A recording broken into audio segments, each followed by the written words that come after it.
All right, Papaw, that's yours.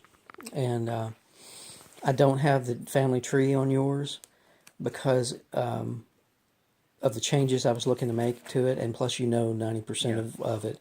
But I want you to look at the bottom right of that page, right where your thumb is, where it says right as a heading.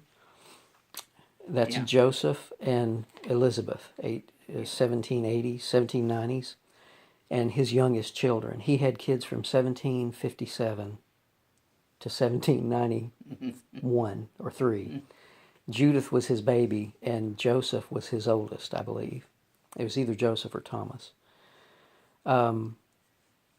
If you read there, these are the years, and you can read that Thomas reportedly, those are reportedly married out of union, and then the next meeting Thomas disowned married contrary to discipline.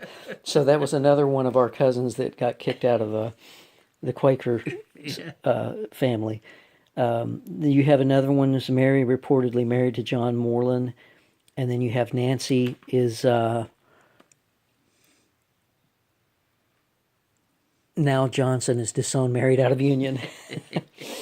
My guess is that pickings were slim back then. But Dad, read the paragraph there. Look at this paragraph here. This is John Benjamin. What does this say? It's Benjamin and Martha, Charity, John. What is it? And children. Hang on just a minute. Sorry, Charity Benjamin and Martha, children. John, Benjamin, Martha, Charity, and Judith. Granted certificate to Westland Monthly Mission in Pennsylvania. This was the stopping off point for Ohio, and this is Joseph Sr.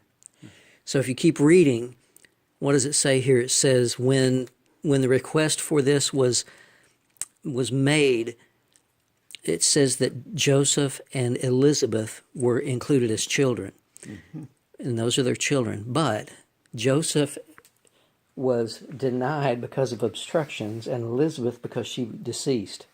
Now look at that last entry there in 1802. Joseph Jr. Disowned, married contrary to discipline. He married out of union to somebody outside the family. That's our Joseph and Sally Edgar right there. So that both Josephs went to Ohio, and Elizabeth and all of their kids. Okay, so that's another. I think this is the one that shows. This may show, and we'll have to find it, but it may show Joseph and Sally Edgar here somewhere. We can look for it. Okay. This is a 1781, straight out of the book, a photocopy of the birth of Joseph Wright to Joseph and Elizabeth.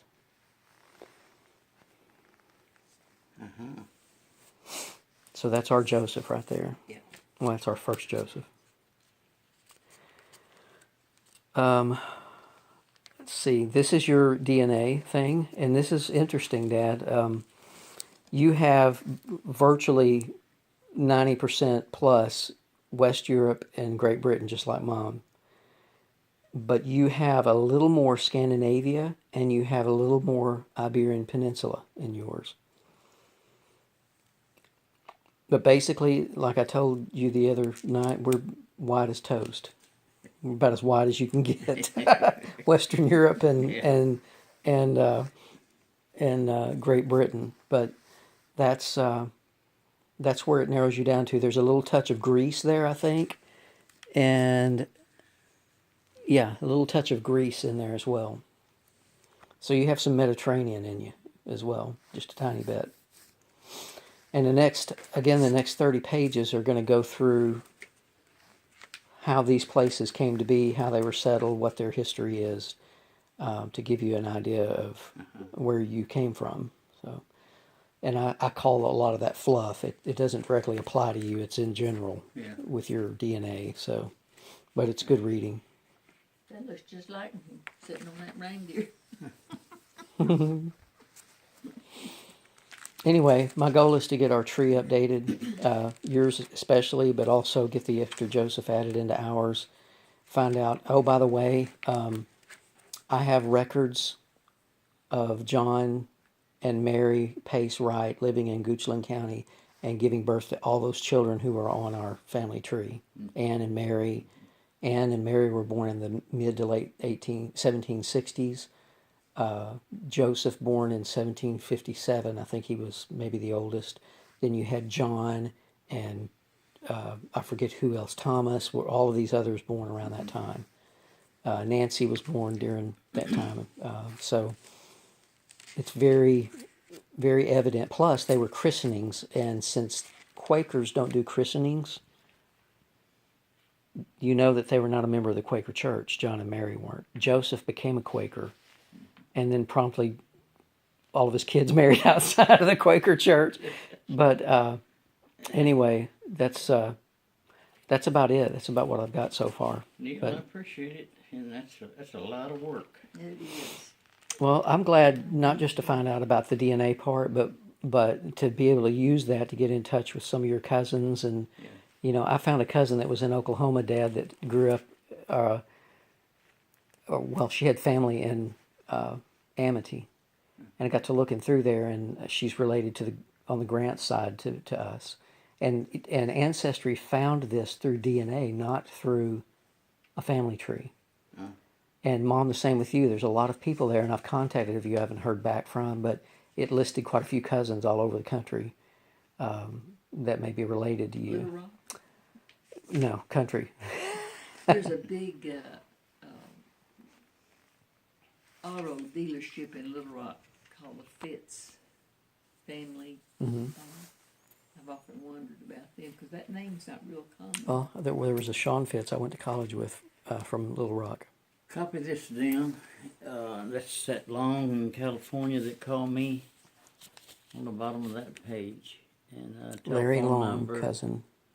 Been about 3 years since I've talked to him, but he's probably got the same telephone. Says he has been to the reunion before. I don't think so. Oh, okay. He knew some of his cousins had, so he was familiar with it. Well, all I right. thought he would come, and I called back. Or did I? I was intending to, and I probably didn't do it. To encourage him to come. Well, I'll give him a call, definitely. And this Robert Grant, who wrote a bunch of got most of the Wright history information, is from California as well. He's related to the Wrights, but apparently not Joseph's line. He's maybe some other bunch of Wrights, but he did the research to find out where his history. Yeah. My guess is his family history goes through Ohio too, off to some other location. So